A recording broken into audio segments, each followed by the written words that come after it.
Hey, how's it going? It's Dirty Jesus. It's Dirty Jesus. Things are almost the stars are nearly aligned here.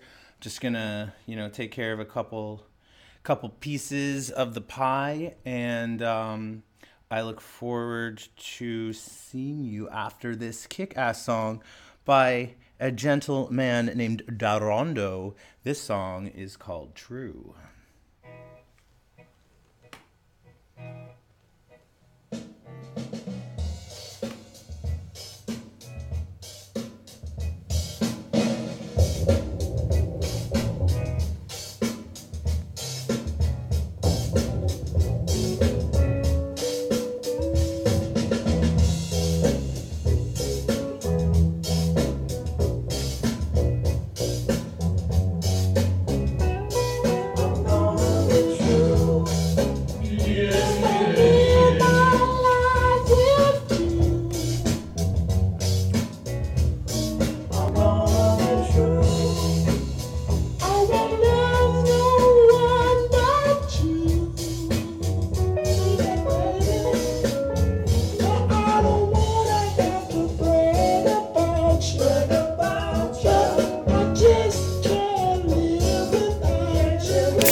Cool. So if you just joined in, that was oh shit! I totally forgot to put the thing on Twitter. Hold on, guys. There are too many things going on right now. Okay, Twitter, youtube.com/DJDirtyJesus/live. Come and like, I don't know. I don't really want to pray for. I don't. I'll pray for anything. I'll pray for anything. But like, it just seems like this pray for Vegas thing. I'm just like curious, like, for why would be what I would say. But anyways, so I'm just gonna post this and say, I don't know, like, oh my god, don't touch that. 1-8-610 610-663.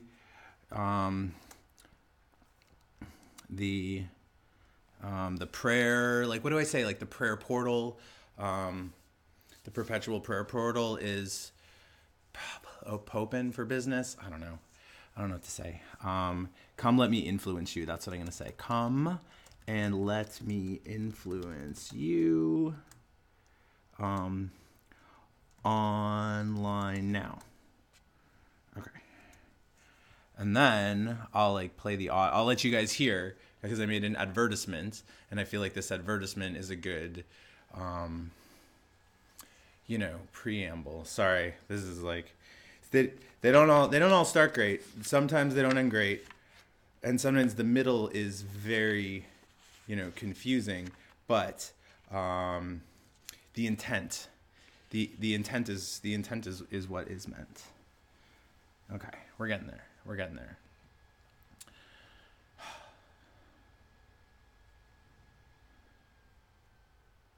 Just bear with me.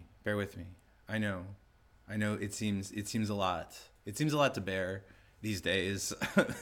these things, these trials. What is taking so long for you to upload?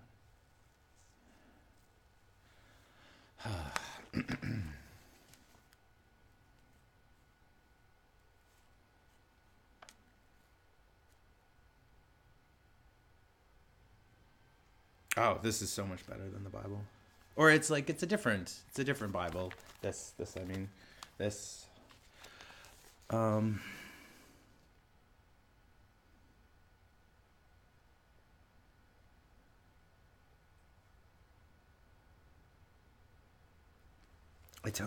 you got to process. I'm going to get better at this. But this is like one of the first times that I have told Twitter that they should not be on Twitter but could be on my YouTube channel. As we are together. My tweet was posted. Fantastic. So let's go to that tweet and let that tweet play just so everybody can hear it. So this is the advertisement. This is what brought you here, possibly. Hey Twitter, how's it going, Twitter? Hey now. Why I gotta play the music when I'm talking to Twitter? If you see this video message that is direct to you on your feed, I'm gonna suggest you come to youtube.com/c/DJDirtyJesus/live. I know it sounds complicated. I'll put it beneath this video. We can talk about any number of things or topics this evening. I am your vessel. We can pray for Vegas. I would like to, if we may, have a prayer for not only Hugh but also for the apes. I am becoming an influencer. I'm starting a campaign for something near and dear to my heart, and I'd like to share it with you. I'd like to find out more about you. So 1-866-10-663. But I hope to see you on my YouTube channel. Cool. Okay, so that was take two. Take one didn't work just because I was trying to work out the logistics with my owl. If you have not noticed, I have an owl. We have a new set. Asking ye shall receive. I mean, it's not as it's not as substantial. I sort of just got kicked down to the lower depths of the barn, de profundis. But a little change is a good thing. So I did say that I wanted to speak regarding Hugh Hefner. Before we do that, I guess I should play you a voicemail that we can consider. So if you recall that Suicide Prevention Month was, it's over. It's over. I don't know if we're in suicide propulsion month, but wherever we are, this is what I received. Uh, let's hope it's not too in earnest. Hi, my name is Steve, and my girlfriend broke up with me today, so I've decided I'm going to break my own jaw to get it wired shut and put my, I don't know if I can share this. I'm going to put my dick in a blender, and as I'm bleeding out, I'm going to drink my own dick.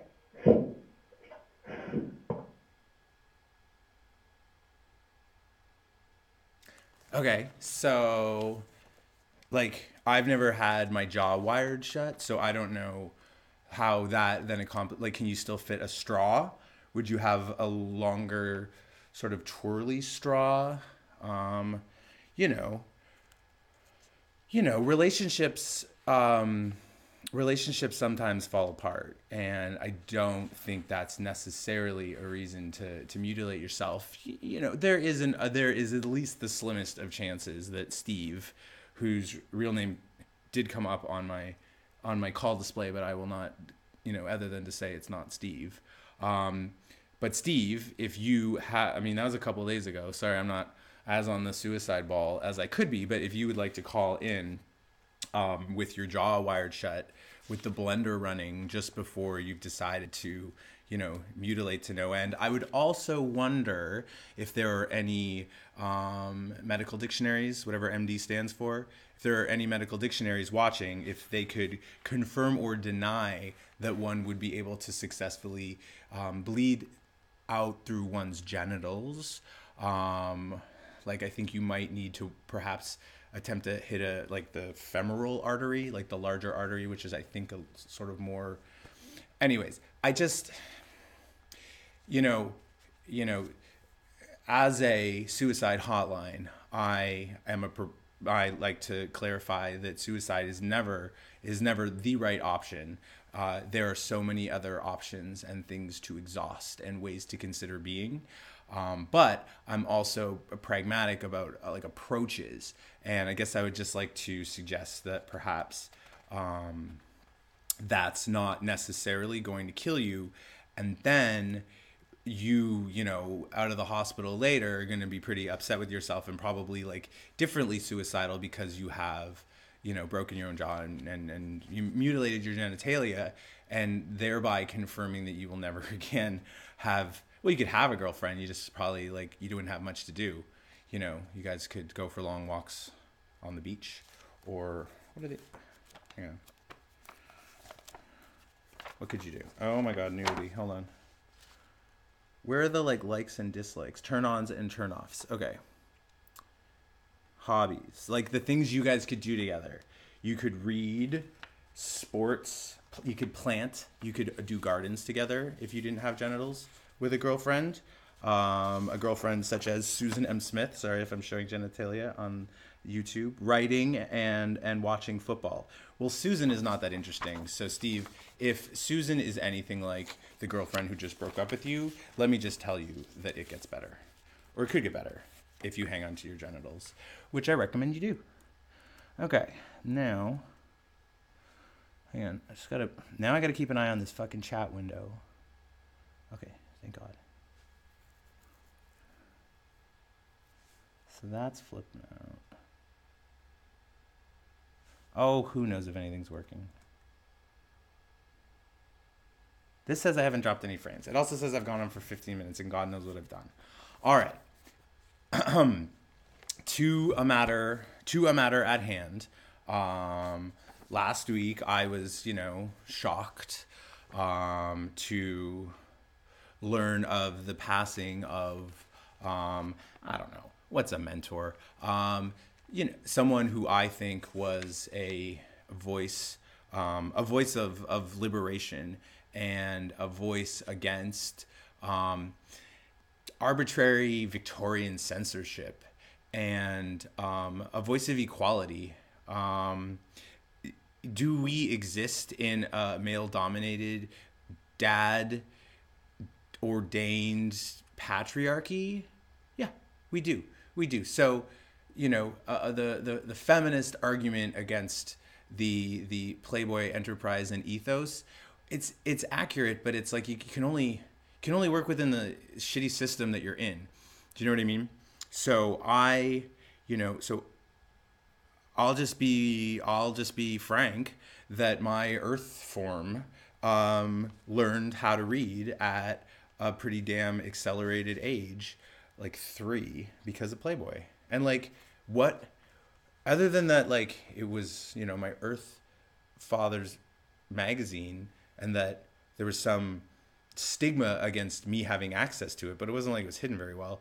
I don't know what in the form of the female body that was in the magazine that compelled me to want to look at it. I don't know what sort of, genital anything that occurred. I have no recollection, but I know that I was drawn to it, and I know that I read the articles, and I don't like this like dumb joke that everyone has, which is that they don't like, oh, I read it for the articles. Some of us did read the articles, and now we're just going to read some arbitrary passages from what year are we in here? September 1981, a fine wine. Okay, so this appears to be fried, but it says I haven't dropped any frames, so I don't know what's going on here. Just like, be muted.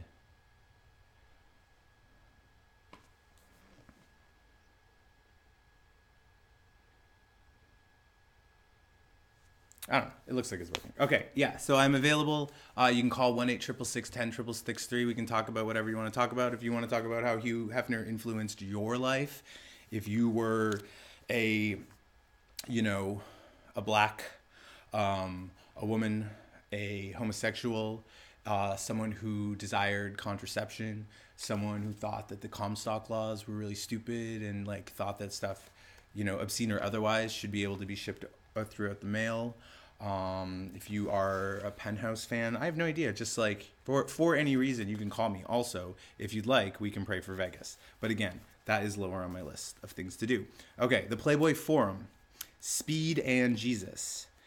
Things were a lot simpler when religion was the opiate of people, as Marx put it, and merely lulled them into passive acceptance of economic and social injustice. These days, it seems to be less an opiate than an amphetamine. Compared with today's politicized evangelists and their fiery-eyed followers armed with Bibles and ballots, I literally just turned to this page. Fiery-eyed Bibles and ballots, the standard speed freak is a pretty laid-back fellow. To the detached student observer of political change, the sight is the most breathtaking spectacle since the Crusades. All the militant feminists, fairies, blacks, bleeding heart liberals, I listed all those, and bleeding heart liberals and various other vermin scattering in panic before an advancing army of born-again bumpkins, capital B-A-B. Zonked out of their gourds on self-righteousness and lusting for blood. It's just a good thing Hitler wasn't on last November's ballot. So let us be comforted by the fact that some evangelists, namely faith healer Oral Roberts and his radio rival, the Reverend Carl McIntyre, are still wholly warring on a traditional battleground. Seems that Oral sent out a fundraising letter advising those on his mailing list that Jesus had come to him in a vision, towering over the high-rise city of faith that the Reverend Roberts needs a few jillion dollars to build. The Reverend McIntyre took the data from Robert's letter, calculated Jesus to be 600 feet tall, and pronounced that to be deceptive advertising based on a hallucination. Jesus was given a human body of average size and has been content with it since the resurrection. McIntyre insisted, implying very bad things about Roberts, like he was a phony. An official spokesman for Oral lamely responded that the Lord had presented Jesus larger than the building to symbolize that God was bigger than the problem of raising money. McIntyre wasn't buying any such symbolism that, he said, raised $5 million fraudulently with an expanded, quote, expanded or bloated Jesus. Now that's the sort of issue that evangelists should be dealing with instead of terrorizing politicians and mucking around with the laws of the land. Jay-Z Arms, Austin, Texas. Jay-Z Arms, if you are still alive, thank you for this very well-written letter to Playboy's Forum.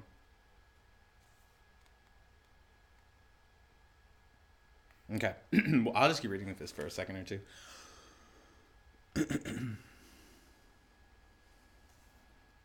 War of the Words.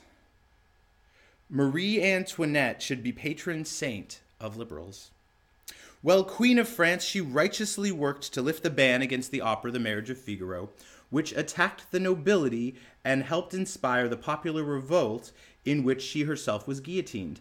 Some say Marie didn't even know what the opera was about, which would also qualify her as a liberal uppercase knee-jerk variety. Bob writes, Cleveland, Ohio. Bob writes, thank you for your brevity, and thank you for making sure I didn't trip over the word guillotined. Whatever happened to the liberal backlash, quote unquote? Oh my goodness, we like talking about liberals here. I thought this was a more recent thing. Whatever happened to the, quote, liberal backlash that has been promised for so long? Are we all planning to sit on our cans and watch our lives be ruined by the right-wing crusaders? I think so. If that is the case, I would certainly like to know so I can start looking for a good cave to hide in. Meanwhile, a few comments. I practice what is apparently a unique form of censorship. Whenever I see something that I feel will probably offend me, I simply leave it on the shelf. I practice the same censorship with my television set. If I see a show listed that would offend my sensibilities or intelligence, the latter is more often the case, I change the channel or leave the damn thing off. It's amazing how many people simply haven't thought of this. I feel that abortion is an issue that should be left up to each and every woman's own personal needs and conscience. While I personally feel that abortion is not a substitute for responsible birth control, I also do not feel that already overcrowded foster homes are the answer. Neither are the beaten children who are spending so much time in emergency rooms, psychologists' offices, and institutions. In sex education, I feel that perhaps too much emphasis is being placed on the mechanics of conception and contraception and not enough on the responsibilities involved.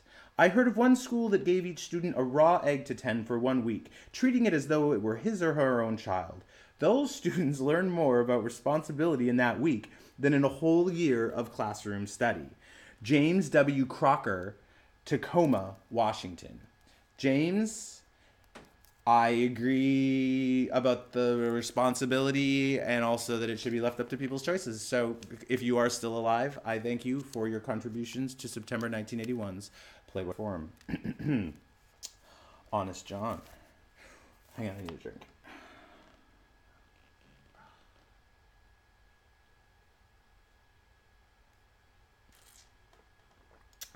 While perched on a stool in a hotel bar last summer, I made the acquaintance of an attractive young woman who proved to be intelligent, pleasant, witty, and an altogether delightful person to talk to. After we chatted for about half an hour, she guided the conversation around to sex, and from several subtle hints, I decided she was a hooker. If a slightly awkward one. Those are my favorite kind. I finally asked her outright if she was a working girl, and she answered cryptically, yes, I suppose you could say that. Then I told her that while I was enjoying the conversation, I wasn't a prospective customer, just a bored out-of-towner happily married. Passing time until it was late enough to catch the late movie on the hotel's pay TV. When I apologized for taking up her time, she laughed and said she had some friends she'd like me to meet, indicating 3 men and a woman sitting at a larger table who were watching us and smiling. I was a bit nervous about all this and nearly choked on my drink when next she opened her purse and showed me a badge. Turned out that she was a decoy prostitute. Her friends were backup cops and 2 off-duty colleagues, and that I had just won the Honest John Award. A little plastic bathtub fish, they explained. What the fuck? One that got away. It took 2 more drinks for my anxiety level to subside, and meanwhile, my pleasant conversationalist returned to her duties at the bar. The cops said this wasn't their normal procedure, but that busting decent johns could get a little depressing, and occasionally they made a party out of the business just to vary the routine. Politely as possible, I said that what I encountered was something pretty close to entrapment. And they countered that I couldn't be arrested if I didn't make a monetary deal. I didn't argue, but I found the whole thing a little unsettling, and I can't say I particularly liked the rather callous and sporting attitude they brought to a situation that could easily do a great deal of harm to an otherwise harmless person whose only crime would be horniness and loneliness. Name withheld by request, Des Moines, Iowa. And then an editor's comment, very odd police behavior. Wish you'd mentioned the city. So honest, John. Good gravy. Well, I would not have got that fish award because awkward hookers are my favorite. This stuff's gold. Agent Orange. Your readers may have heard about the recent court decision that veterans cannot sue the Agent Orange manufacturer in federal court. That decision, Agent Orange is the Vietnam, like sticky napalm shit, right? That decision in no way affects our Agent Orange work, nor the bulk of organizing and lobbying being done by veterans around the country. I think that is important to explain because press accounts have tended to suggest that the decision is the death knell for the issue. I'm going to stop talking about that one, not because it's not a big issue, just like Hicks case.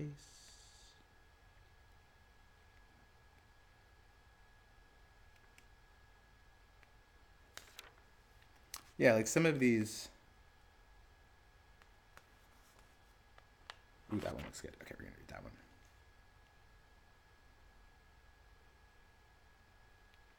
one. Whoa. Okay. Seriously, this is better. This is as good as the Bible. 1-866-10-6663. You can call in. I might. In one way or another, the courts had already held that it's not automatically illegal to get a camera and take sexy pictures, nor is it illegal to look at such pictures in private, but the interstate transportation of obscene films remains, alas, a federal crime. Thus, a group of Florida pornographers were taking a bit of a risk on September 25th, 1975, when they packed 871 boxes of 8mm film and shipped them from St. Petersburg to Atlanta in care of Legs, Inc., a fictional company bearing the nickname of a shapely female employee. Unfortunately for the shippers, the boxes were delivered by mistake to the dock of the hosiery maker, Legs Products, which was not expecting 871 boxes of the male-male lovemaking described on the labels. Still, as one dock worker discovered when he held a strip up to a light, there was not to be seen and nobody fainted from shock. To explain why, the Supreme Court included a footnote that, as often happens, did more to sum up the case than the thousands of other words in the lengthy opinions written 5 years later. Quote, each reel was 8mm in width. Excluding 3mm for sprocketing and 1mm for the border, the film itself is only 4mm wide. Since the scenes depicted within the frames are necessarily even more minute, it is easy to understand why such films cannot be examined successfully with the naked eye. Nonetheless, somebody called the Federal Bureau of Investigation. An agent went out and picked up the shipment, and by means of a projector down at headquarters, the intrepid G-men found the evidence they were looking for. In 1977, the shippers were indicted and convicted of illegal interstate transportation of obscene matter, despite their protest that the FBI had violated their rights of privacy and had seized and viewed the films without a search warrant.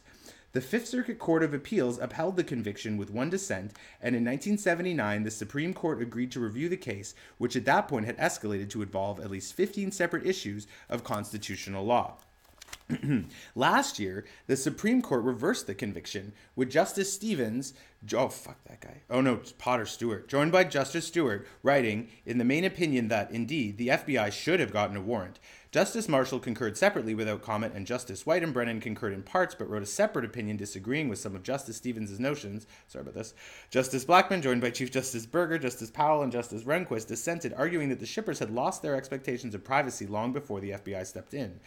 But for all the learned legal reasoning that went into the case, not one of the justices suggested that it had been a wee bit silly in the first place to prosecute the shippers of pictures that can't be seen normally, and were not intended to be seen except by people who could ultimately do so legally by means of a projector, which is not a criminal device. If justice was done in the end, it remained blind, at least at a measure of 4mm with no movie projector. Jim Hardwood. Thank you for that very well-considered issue of constitutional pornography, Jim Hardwood. If you were still alive, I thank you. Heroin for the dying. We're going to read this one. 2 years ago, a friend died in agony of cancer. I sat by his bed as he spent nearly 24 hours of every day in terrible pain. His only relief was from one of the drugs prescribed for victims of migraine headaches. Now, I understand that Illinois Republican Representative Edward Madigan is working on a sensible and humane bill that would allow hospitals to treat terminally ill patients with heroin seized by law enforcement authorities. Did that go through? This is Madigan's second attempt to get his bill passed. Standing squarely in his path is the U.S. Drug Enforcement Agency, which talks about possible misuse of the drug and its highly addictive nature, etc. Of course, it's highly addictive, but does anyone seriously believe that that would matter to a dying man or woman? It's also fast-acting and easily administered, and is by far the most effective painkiller available. Britain has used heroin in terminal cases for 80 years successfully. 30 other nations have also used it with no major security problems. So what's wrong with us? Asked Ted Gilly from Evanston, Illinois. What's wrong? Oh, you don't even want to know.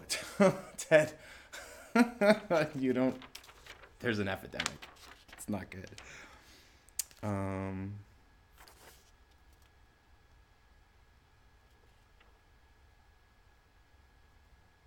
Madness of the month. Okay, this will be the last Playboy Forum thing I read, but perhaps not the last Playboy thing I read. Madness of the month. Our campus has been visited by a splendid nut group calling itself the International Caucus of Labor Committee, which wants to stamp out drugs, pornography, homosexuality, and even Aristotle, whom it calls, quote, the father of kookery. I think you'll be interested to know that the newspaper these folks passed out holds your publication responsible for just about everything wrong in America, which is the nefarious work of the, quote, Playboy Bunny drug crime empire. Playboy Bunny drug crime empire. The father of kookery. But the best line is this one, quote, for the past 3 decades, Playboy magazine and the business enterprises that have spun off from it have been the single most significant contributing factor in the moral degeneration of America, including the epidemic proportion outbreak of homosexuality amongst the nation's male and female populations. Take that, you villains. Name withheld by request. University of Washington, Seattle, Washington. Editor's note, how about that? We didn't even know homosexuality was contagious.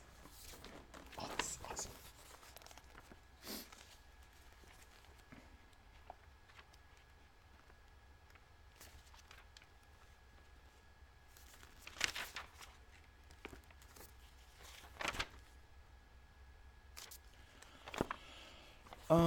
Should we read some jokes? Where are the jokes? Oh, that's too awesome. Jokes go. Weren't the jokes like right after the... Okay, Playboy's party jokes. How are we doing? Are we still streaming? Are things still streaming? Nothing's been dropped. Okay, whatever. Things seem bad on YouTube's end, but that might be just mine. Let's get a little music going while we play some jokes.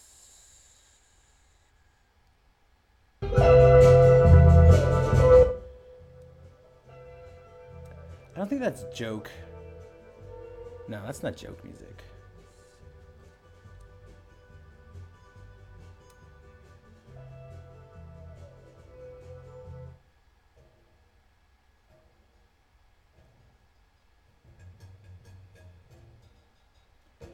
Okay.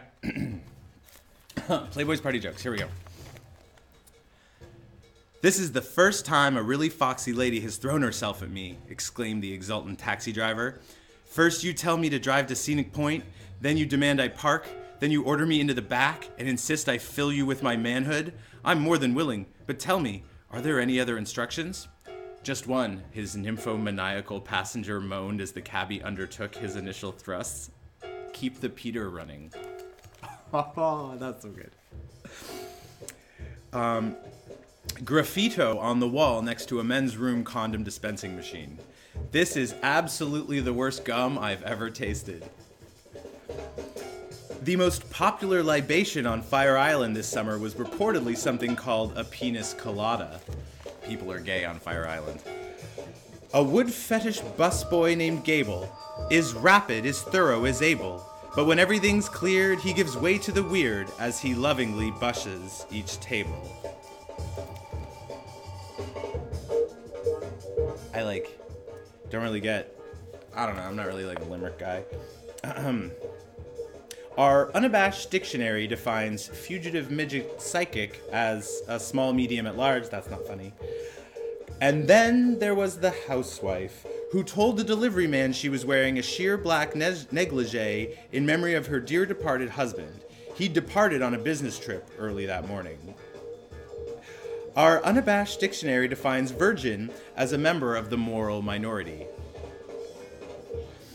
The prince's proclivity for performing cunnilingus is understandable at any age, I suppose, sniffed the Lord Chamberlain, but he really shouldn't indulge himself in that regard with scullery maids, goose girls, and tavern wenches. Indeed not, growled the Lord Chancellor in agreement. It is utterly beneath the dignity of the royal family for his junior highness to eat humble pie. That's like a wordplay thing. I don't know. You've really got to help me, Doc, because sex has started to affect my sanity, the young coxman told his psychiatrist. Every time I get a hard-on, my pecker talks to me. What does it say? Inquired the shrink. It's always the same thing. First, my wang says, I believe in pussy and more pussy. And then it adds, I stand up for what I believe in. Okay. 4 more. My wife complains, criticizes, and nags all the time, the desperate husband told the muscleman for hire. So I'd like you to bash her in her big fat mouth. We do not promote violence at Dirty Jesus. It's corporate enterprises. And my neighbor keeps boasting in the locker room at the club about how he's hung compared with me, the man continued. So I want you to give it to the bastard in the crotch. You can check out the houses in advance while I'm at work today. It'll be easy to force my way in and teach him a lesson, the goon later reported. My usual charge for what you want is $200 per victim, but I'll handle the double assignment for $250. Why the discount? Because from what I saw through a window this afternoon, mister, I can arrange to do both jobs with a single punch. Ha ha. Our unabashed dictionary defines fornication as a term used by people who don't have anybody to screw with. I don't get that. Special labor activity news. It was at a lesbian staffed enterprise that a sit-in turned into a sit-on. Having had one too many, a bar drinker was beginning to display an ugly side. When an unescorted female took the stool next to him, noticed his mood, and got up to move, the man sneered, Honey, you sure look like you could use the business, but the fact is, I don't have the $2.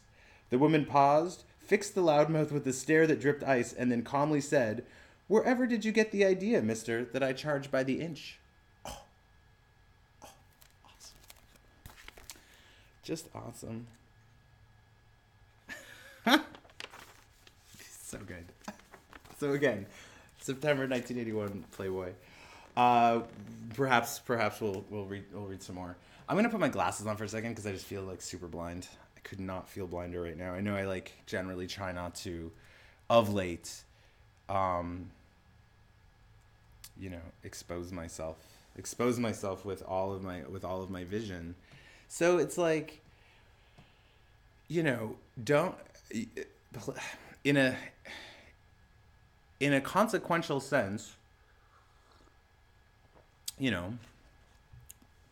intelligent obscenity leads to crass obscenity, but this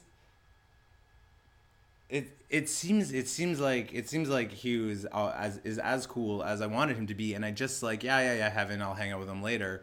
I for a good while have been saying how I would really like to interview him, but more than anything else, praise and thank him for his contributions to policies of liberation. And I didn't get to do that, but he knew. We had some Twitter, or I think he saw some Twitters that I sent in his direction. So there we go. I have more stuff to talk about, but I don't know if I want to talk about it.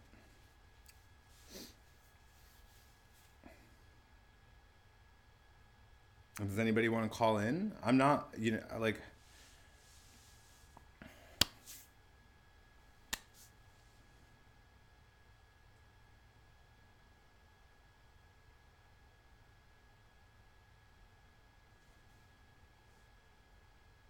Yeah. Maybe I'll take a quick break if anybody wants to call in. Then call in. How long do I have with that song? All right, we're gonna step it up. Get your energy up, kids. Oh, this song's only 2 minutes long. Hang on. We're gonna do this.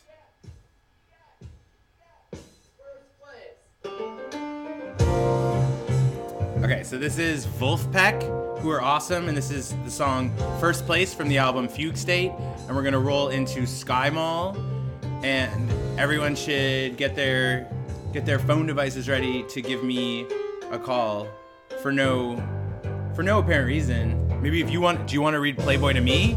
If you have an old Playboy, go get it. Pick random pages like I did, and let's read Playboy to each other because we love you, Hugh. You, we love.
Apparently, Dirty Jesus cannot have a cigarette. Okay, hang on. Who's calling? Stay on the line. Stay on the line. There we go. Hello, this is Dirty Jesus. To whom am I communicating with?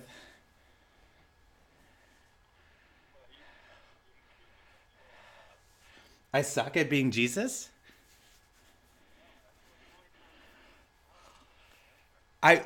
Did you call, like, how many times did you call?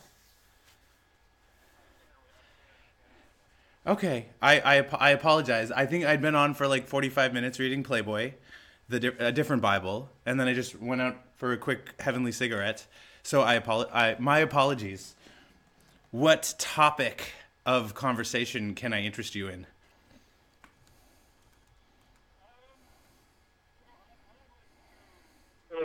sins a dirty Jesus has to commit to become dirty? I have to commit to become dirtier. I'm not dirty enough for you. No, I just wonder, like, how does a Jesus figure become a dirty Jesus? What kind of sins have you committed that makes you dirty?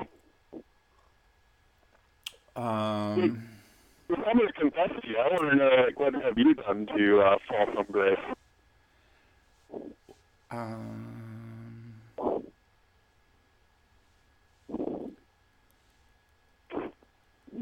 I don't know.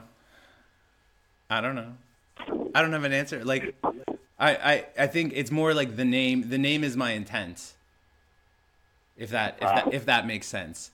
I've done lots of regretful, things. I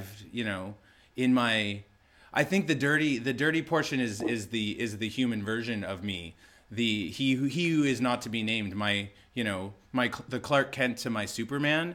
He's the dirty component. So by being dirty Jesus, it's just admitting that I'm attempting to aspire to be more like Jesus, but I'm still pretty. I come with a lot of previous filth and previous regret and previous things I wish I hadn't done to the earth or its peoples. So that's the dirty.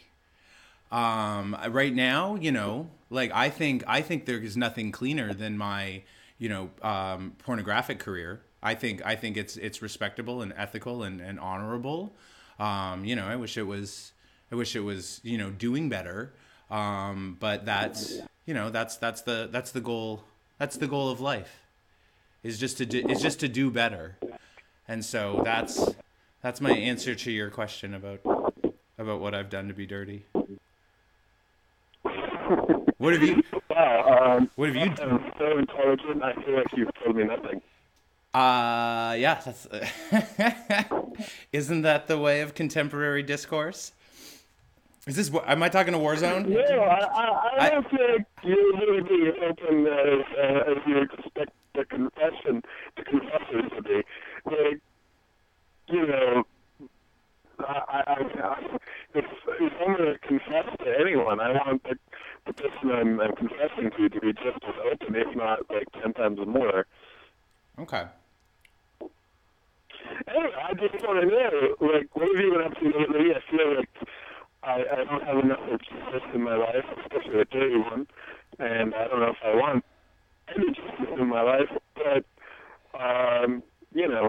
dirty Jesus is definitely the main Jesus in my life. Okay, like one of one. Yeah, you are definitely the only Jesus in my life.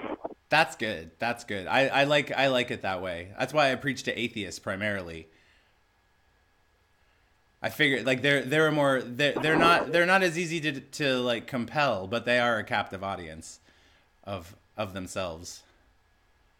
You're looking awfully healthy these days. Like you're looking the healthiest I've ever seen you. Yeah, really? Well, I have a lighting setup that makes me but I'm healthy enough to know to have a healthy lighting setup. So yeah, I'm trying, I'm trying to eat my veggies.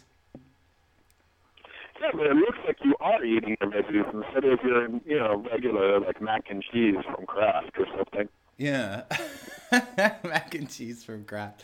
I did just return from a pretty darn unhealthy trip to Brooklyn.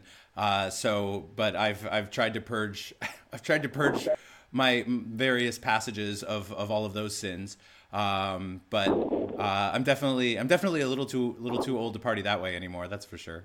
So thank you for saying I look healthy, because I didn't feel like it a couple days ago. I didn't say you look healthy. I said you look the healthiest I've ever seen you. Got it. Everything is relative. Right. Like, in a lot of ways, I feel like you're too pure to last very long on Earth. Like you are one particular vein of one particular energy of one particular part of divinity, and I don't feel like you're going to last very long. Like, I don't think you're going to die in a horrible way, but I feel like you'll die like we'd be sitting on a seesaw, right, and a comet will hit the other side and launch your ass into space. Like, if anyone was to go out that way, it would be you. The way I think we should all be looking at the current state of the world right now is that none of us, maybe we have lots of time. Maybe this nonsense is just going to continue to drone on for forever and forever. But what if we all started living and acting as if we only had a very little bit of time left to make a significant contribution to not only our fellow persons, but also the planet that was magnificent enough to give us an opportunity to be here chatting on YouTube right now. So I think the notion of that of appreciating that finitude, that, you know, I may be slammed by a comet, or, you know, whatever more metaphorical way we may go. I think it's like an important lesson that I think the time to put away the selfish things, and the time to put away the things that don't serve your community, and really start to focus on the power that resides in each of us to make the world a better place. We should all start doing that right now. Like, we should all, our Care Bear powers in our bellies, we should all start shining them, and shine them as far and as wide as we can. So that's why Dirty Jesus is not so dirty. That's just that's just for branding. So I would challenge you, Warzone, to also think that your time here is more limited than you might even think it is. And if that, it's not tomorrow, it's not the day after, but what if it was the day after that? What if you had 2 days left to spread the best, most positive, wonderful message you could to the world, knowing that on the third day you would be gone? We should all live that way, shouldn't we? Well, I would definitely be setting all of the love I have in my heart on someone's chest. See, I wasn't even thinking that way. See, you're dirtier than I am. Oh, I think I'm more practical. Oh, okay, good. I just want to put my love onto someone that is in my grasp. Yeah. Ideally, you would have asked consent for the grasp. Exactly. Or at least, like, whatever. At some point, consent should always be implied. You really need to let me do your freaking SEO. This is getting ridiculous, buddy. Okay, so here's what happened. So I was in Brooklyn, and I was trying to deal with Vice, and it just went absolutely disastrously. Like, we do not understand one another. Me and hipster, like, people call me a hipster, but, like, I'm not them.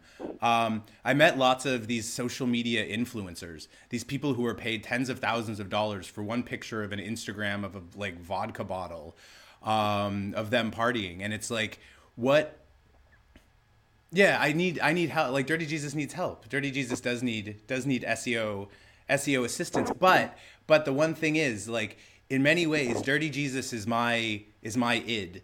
Like, I don't other than thinking about it all day, all the time before the camera goes on and the stream goes on. Like, I prepare a lot, but when this is happening, it needs to be pure, and if SEO requires a lot of advanced preparation in terms of what the show might be about, I'm not sure I could do that.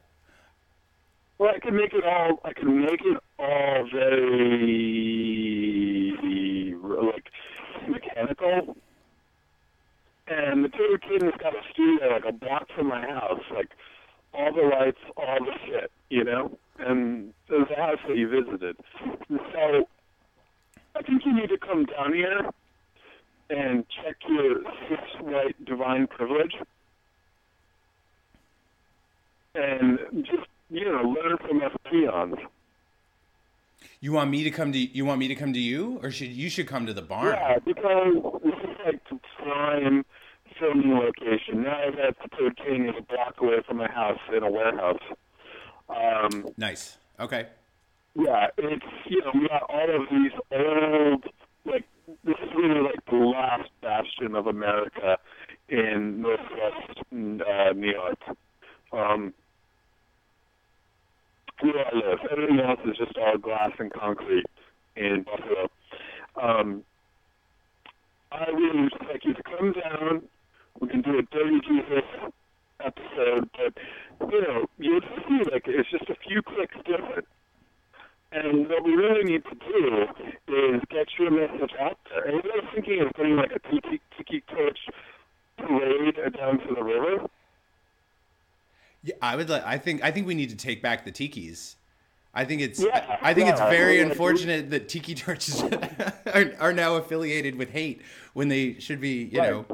Oh, yeah, I support that march. Yeah, so I was just thinking, like, you know, we could do a tiki torch parade, reclaiming the tiki torch from the haters, because, you know, you're Jesus and all that and whatnot. And you just need to let me do this SEO because clearly purity isn't getting you views. You know? If you had labeled your streaming on penis enlargement, WGS, confession booth, you would have 600 viewers right now. I like that. I don't know what I do with all that. Yeah, well, that's what she said. But it's something I would like. This I believe that my fellowship deserves to grow. I think I've put in a lot of legwork in terms of content production and in terms of my commitments. But I now I like, you know, I love all my disciples dearly, and if my disciples have, you know, skills and capacities, who would Jesus 1.0 be if not for whoever that idiot was, Paul, who took his story and ran all around the Middle East with it. Jesus would not be a character that we had any understanding of, if not for marketing and distribution. And what is SEO but marketing and distribution? So this is not the this is not the first time you've offered this. So we just need to like, it's the time is now to activate before I get hit by that comet.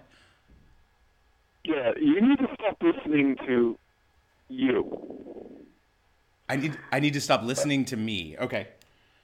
As far as this goes, like, the idealism and the numbers are clearly not matching up. Let me get you the numbers. You stick with your idealism. Okay.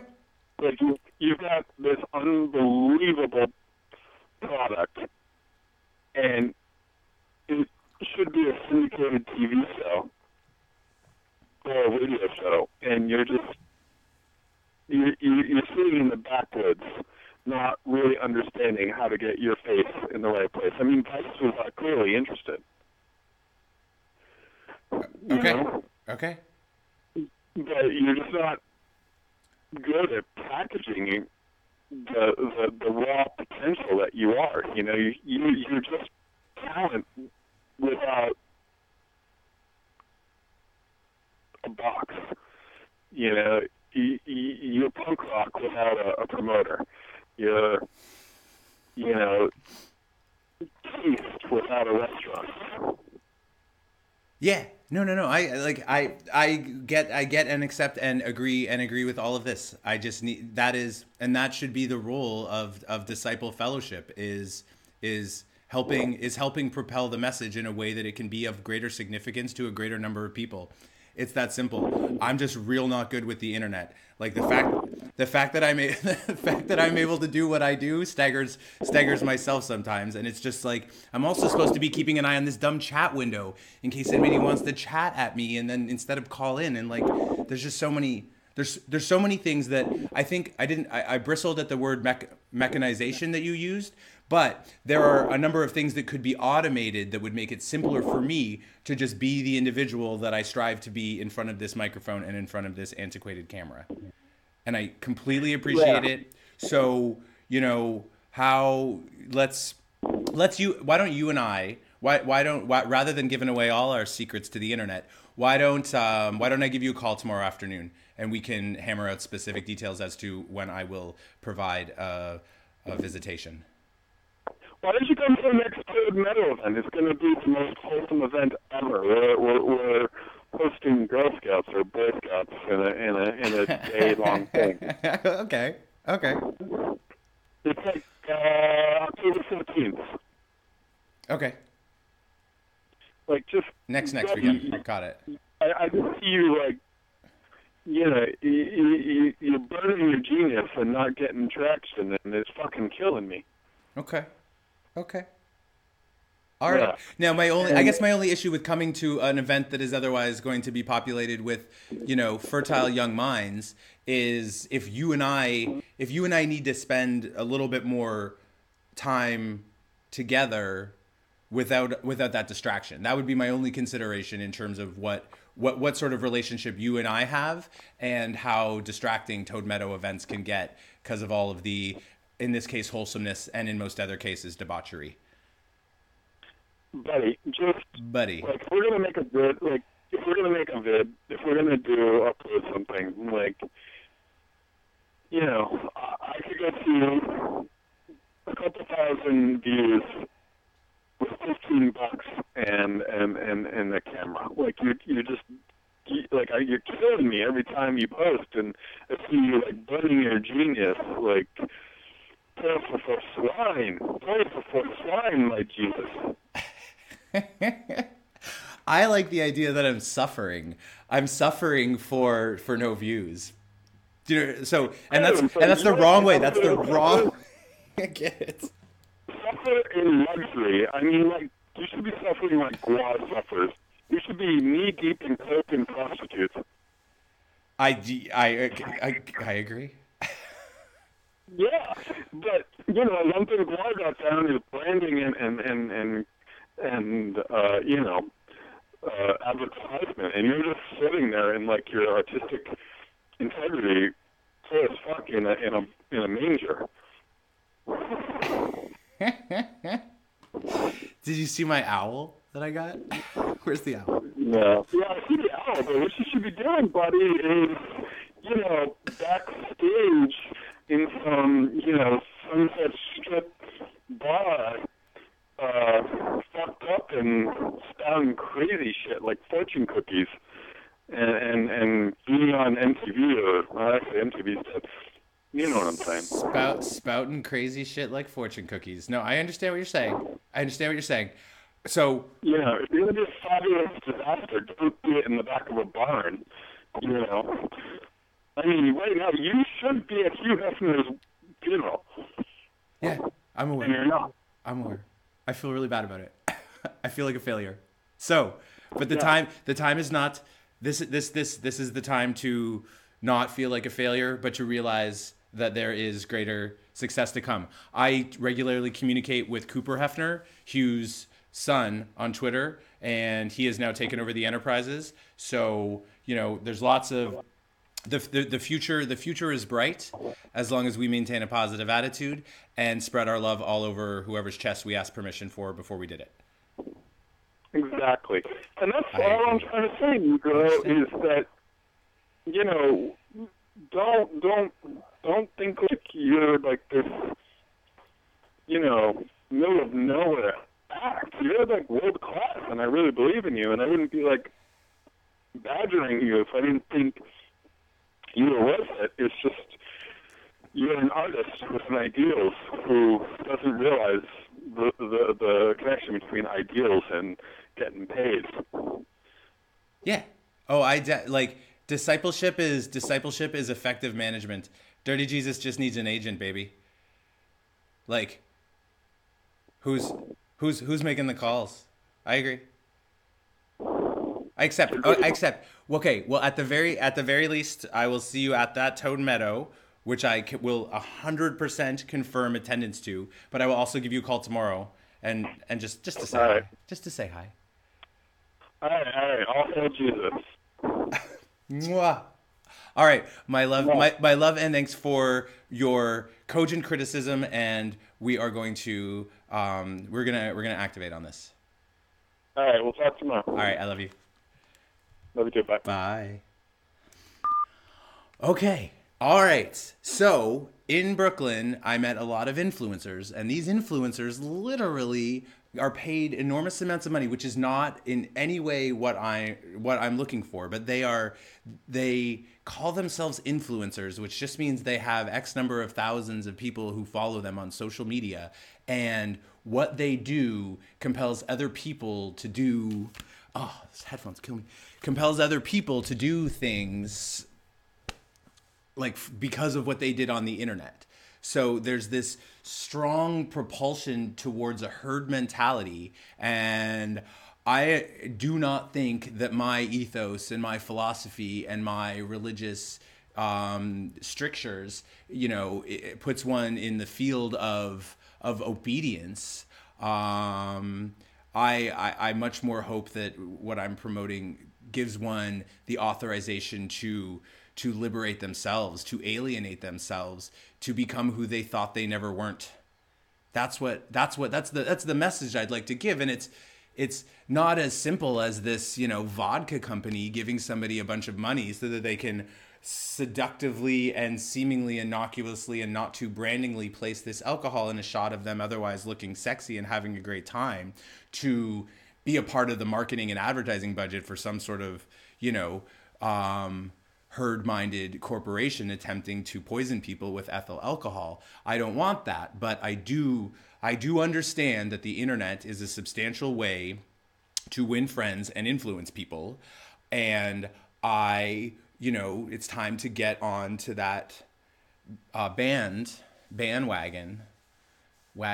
full of rubber bands. So it's going to happen. So, if you are one of the 2 or 3 people watching right now, just know that the times where we are few is nearly over, and the times when we will be legion will be nigh. And, as suggested, the times when I won't be here, I'll be here in artifact. I'll be here in posterity, but I have a limited amount of time to be helpful to the world.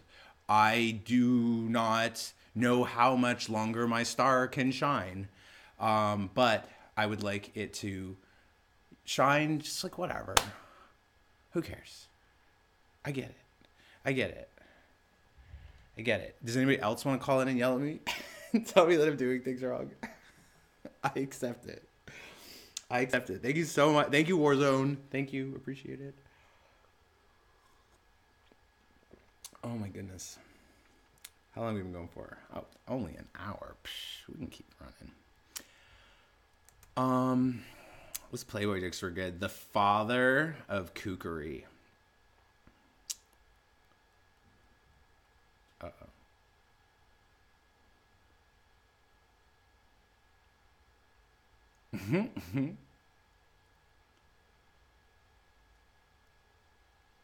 Okay. Ooh, let's read this. Okay, so I have not read this, but I'm going to read it on the internet. And it is Cooper Hefner on the legacy of his father, Playboy.com. And then we're going to end on this, because I did want to talk about monkeys and primates and why I think that they are the way in which I will provide greatest influence unto this earth before I am cometed. But let's just keep it, let's keep it to one topic at a time. And I've already decided that this YouTube video is going to be titled Hugh Hefner, the father of kookery. All right, this is by Cooper Hefner, who's pretty darn attractive and is the son of Hugh. And he has recently taken over back Playboy Enterprises and they have nudes again. Uh-oh, what the hell was that? Data cyclic redundancy. Okay. The legacy of my father is... Sorry, I'm going to have to look down. I'll try to look up. The legacy of my father is straightforward for those who are not uncomfortable stepping outside of traditional sexual and social norms. Understanding him starts by admitting to oneself that objectification is a defining, healthy part of sexual arousal for both men and women. My dad spent much of his life fighting for his and others' rights to choose the life they want to live. His activism in the civil rights arena with LGBTQ and in the healthcare space all link to his philosophy on healthily celebrating sex. In his mind, the individual's ability to make a personal choice around these issues represented and continues to represent the fight for liberation. These values make up the core of his 6.5-decade career. Thank you for the immense amount... Oh, I thought this was going to be better. Thank you for the immense amount of beautiful and supportive letters and notes to my family and me during this time. I did send you a note, Cooper. You're welcome. And to you, we will love and miss you forever, and you will be remembered as a freedom fighter who time after time chose words over weapons. Sure, whatever. Whatever. He said.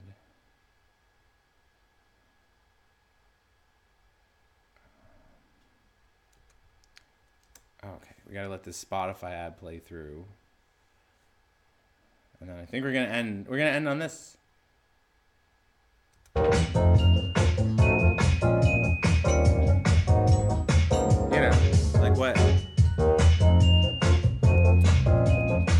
As a wise old owl once told me, you know, don't exceed expectations. Is this not? Check this. Oh, wait, look at this. We stepped up our chalice game. Yeah. We stepped it up.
Here we go.